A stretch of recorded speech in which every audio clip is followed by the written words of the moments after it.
2026 தமிழக பொதுத் தேர்தலில் அவர் ட்ரக் மெனேஸ், கரூர், செந்தில் பாலாஜி, உதயநிதி, மு.க. ஸ்டாலின் இந்த 4-5 பேரை வைத்துக் கொண்டுதான் தேர்தல் பிரச்சாரம் செய்ய இருக்கிறார்.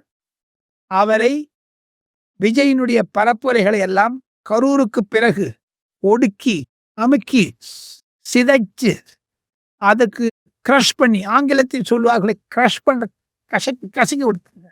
கரூர் சம்பவம் அவருக்கு ஒரு பெரிய மன தாங்கலை ஏற்படுத்தியது. 41 உயிர்கள் போன்ற சாதாரணம் அல்ல. அதை அவர் எதிர்நீச்சல் அடித்துக் கொண்டு சுப்ரீம் கோர்ட்டில் சிபிஐ விட்டார்கள். அந்த சிபிஐனுடைய ஆதாரம் 6ஆம் தேதி ஏப்ரல் மாதம் சென்னையில் ஒரு குற்றப்பத்திரிகை தாக்கல் செய்ய இருக்கிறார்கள் சார்ஜ். அதில் செந்தில் பாலாஜியை குறிப்பிடுவார்களா, விஜயையும் குறிப்பிடுவார்களா, அல்லது தமிழ்நாடு அரசாங்கத்தின் மீது டிஐஜிஸ் அல்லது டிஜி மேலே அல்லது டிஸ்ட்ரிக்ட் சூப்பரிண்ட் ஆஃப் போலீஸ் மேலேயோ கலெக்டர் மேலே போடுவாங்களா, எல்லாம் வெயிட் பண்ணி பார்க்கணும். அந்த கேஸ் முழு நிலைமையில் இருக்கிறது. சார்ஜ் ஷீட் டைப் பண்ணிட்டாங்க. சிபிஐயில் 24 வழக்கறிஞர்களை கொண்ட ஒரு குழாம் இருக்கிறது, லீகல் செல் ஆஃப் சிபிஐ.